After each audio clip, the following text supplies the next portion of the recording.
Hey fans, what's up? It's Gamer Guy 7 Aces here, back with a new discussion video for the month. Alright, so as you guys know, the new Spider-Man, Marvel's Spider-Man is coming out on the PS4 in a couple days, September 7th. And, you know, there's been a lot of controversy with that lately, especially about the graphics. Now, a lot of people are complaining that the graphics have been downscaled or downgraded for the release compared to the E3 version. Matter of fact, I've been seeing it a lot on my Twitter timeline. It got so bad that even Insomniac had to explain themselves and clear things up. It was announced on GameSpot. Insomniac said they addressed the whole issue, saying it's just a change in the puddle size. There's no downgrade at all. They're talking about, you know, that famous picture, Spider-Man chilling in one of the construction buildings. Now, that's the E3 version compared to the release. And obviously, the E3 version appears to look better and is more filtered. So, Insomniac is saying that it's just a change in puddle size, there's no downgrade at all. I mean, even though Insomniac said there's no downgrade, they pretty much just glossed over everything. And I just want to explain things here and the truth about this whole downgrade debacle. Now, first of all, there is no graphics downgrade, it's just graphic changes. There's a difference between graphics downgrade and changes. When people think of downgrade, they think of it in a very negative way, like let's say Sonic Boom Rise of Lyric. If you saw the E3 version and then you saw what we got on the Wii U, that's a huge downgrade. Spider-Man PS4 doesn't look bad at all. There's just graphic changes. Like for instance, the lighting and the scenarios play a huge role in the game. You know, and also they changed it for Spidey's suit. Because to be honest, it does look better and textured in the newer version, less shiny. I know some people complain that his red, it looks more orangish now, like reddish orange. But in my opinion, I think his suit is more textured looking now.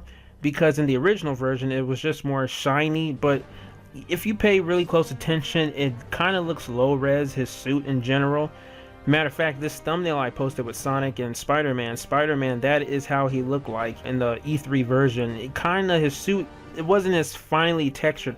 Like for instance, you know Mario's mustache in Mario Odyssey? It was very textured. You could see the details of his hair and beard. That was the most textured Mario's ever been. His hair was textured, but there was not lighting or whatever, you know. Odyssey was pretty much a compressed game, but it looked graphically amazing. So the lighting and scenarios plays a huge role. Now, for the average Joe, the E3 version looks better than the, you know, newer version because of the lighting. And this is the reason why it's changed, because the previous game was in-engine, it was pre-rendered footage, you know, so the game is running on that engine, but what is it running on? You know, I'm not saying that the engine for Spider-Man PS4, the one we're getting, is different. It's been using the same engine, but you guys got to understand that a lot of the footage we see before release is pre-rendered stuff or in-game engine, is not the finished product. Like I remember Sonic Forces. You remember when the first trailer came out? And it was right after the part when Sonic was running and it went to 2D and it showed him dodging all the rubble that was falling, that the Death Egg robots were throwing at him. Many people thought that was the gameplay footage. Like even Noggin thought, okay, so that's gameplay footage. And I knew it wasn't gameplay footage. I knew it was still the trailer, pre-rendered cutscenes. But Sega or Sonic Team could have very well promoted that as gaming footage. And that's not what we got in the finished product, because that was in-engine pre-rendered footage. So I don't know how to break this down and make it any more simple. Most likely, and I know this is the definite truth, that footage we were seeing before in E3 was running on a PC, very powerful PC with huge graphic processors. When it comes to consoles, it has to be downgraded, because look, let's be honest, I am no PC master race. I don't even like playing games on PC. I prefer consoles and handheld. But the PC has better graphics than consoles. Anytime a game is made to look the best it can be on PC, when it comes on consoles, it has to be downgraded, because a PS4, Xbox One just isn't up to par with the PC. Even Xbox One, I don't care that it's owned by Microsoft, it's still not going to be as powerful as the PC. I mean, let's just be honest, and Spider-Man is a PlayStation 4 exclusive game right now. So it's going to have to be downgraded. And you know, when you're promoting a game, you want to promote it in its best lighting possible, you know, to attract people to buy it. That's just the nature of the beast. I mean, when it comes to trailers, it's always going to be misleading. I mean, even look at Avengers Infinity War. You know that one money shot when they showed all the Avengers and Hulk and everyone just running through the jungle of Wakanda? running towards the enemy. That wasn't in the movie at all. Matter of fact, their war was in an open field. Hulk wasn't even in the movie. He was only in the very beginning on the alien ship when he fought Thanos and got beaten up. Then Hulk refused to come out for the rest of the movie. That was just to sell the movie, but the movie was still great. Infinity War wasn't bad because of that one shot that wasn't in it. Movies do that a lot, or like in Thor Ragnarok, you know, when he powered up into like Raiden or whatever from Mortal Kombat and there was lightning all over him. He had both eyes, but in the movie he was missing an eye. So, you know, trailers will always do that to promote things and slightly mislead you. So it's obviously going to be downgraded for consoles because they're just not that advanced. Otherwise, there's going to be a lot of performance and frame rate issues. You know, there's just going to be a lot of issues like that. Now, for example, let's talk about Sonic Unleashed versus Generations.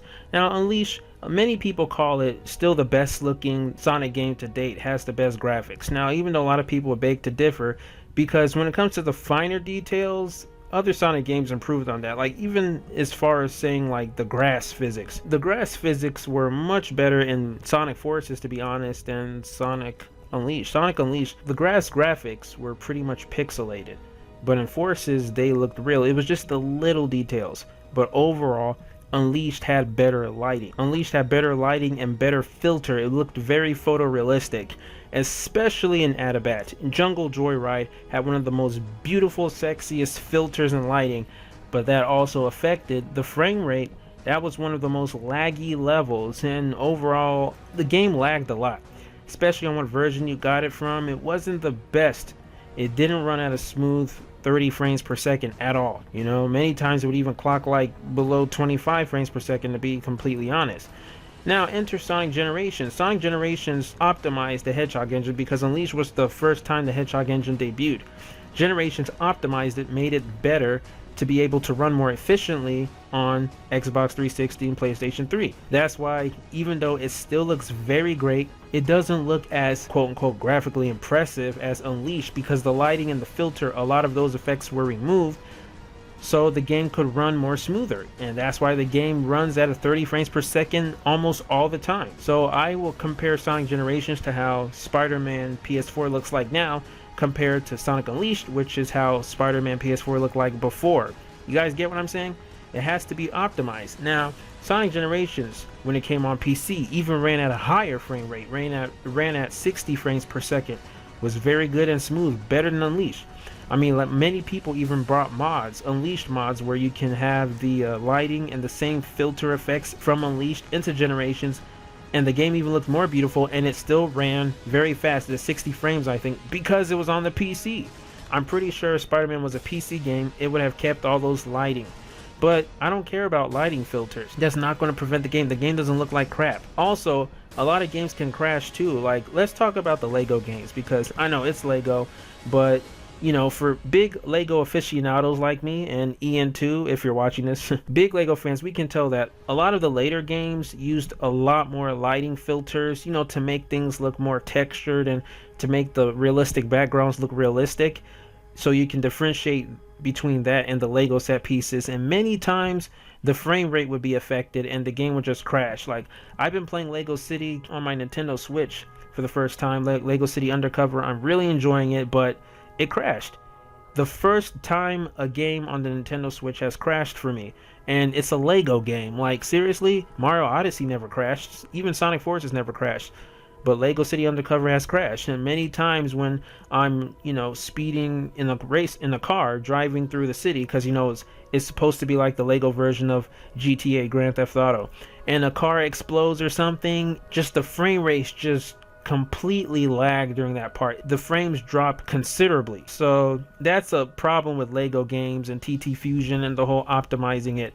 Lego Dimensions was very guilty of this, especially on the Wii U. I should never have gotten that game on the Wii U. That's why I couldn't even 100% the adventure world of Lego Sonic Dimensions, because the frame rate was like 12 frames per second. It was bothering my eyes. It was jarring. So yeah, so I would much rather play a game that runs smooth than a game that's going up and down in frame rates and crashes because of the lighting. Lighting and filters, believe it or not, plays a huge role on the engine, and that's what the Hedgehog engine was about. That's what the Spider-Man game is about. That's why I'm comparing the two, because Lego games are guilty of this and they haven't gotten it right. That's why Lego games crash a lot. You know, so I love Lego, but that's their huge flaw. So long as the game's going to be total fun, it doesn't matter about the lighting. Graphics aren't a defining factor. The old Spider-Man games are still very much beloved. Spider-Man 2, people still have fun with it. Same thing as Super Mario 64 or Sonic Adventure 1, you know? Those games obviously haven't aged well graphically, but they're still fun. So why are we giving Spider-Man PS4 a hard time? Unless if the gameplay is affected by the graphics engine in a major way, like Sonic Boom Rise of Lyric, then we can complain, because Sonic Boom Rise of Lyric came out looking like garbage, total shit, and it affected the gameplay. There's a whole bunch of glitches. That game is a good example of something that was supposed to be great. The Cry engine was capable of much more, but Sega forced Big Red Button to optimize it, to port it on the Wii U, to make it work for the Wii U's engine, and the Wii U just could not handle it because of their stupid 3DO contract with Nintendo. If Sonic Boom came out on another system, PlayStation or Xbox, it would have been a much better game, to be honest. So I hope I made myself clear here. And yeah, so what do you guys think about this? Are you still excited for Spider-Man PS4? Do you care about the lighting filter changes for it to be more optimized on PS4 or not? Let me know down in the comments below. I definitely want to hear what you guys think about it, because this is a very interesting topic. Unfortunately, I won't be able to get Spider-Man PS4 because I don't have a PlayStation 4, and I'm not wasting my money to buy a $300 to $400 system just for one game. Hopefully in the future the game will be, you know, multi-platform, but I doubt it. But whatever, I can always find a friend who has a PS4, play it over there. Alright guys, remember to smash the like button, comment, subscribe, all that good stuff. Also hit the bell button. If you want to see more videos like this, just, you know, let me know. Show your support. Alright guys, take care. And until next time, swag out.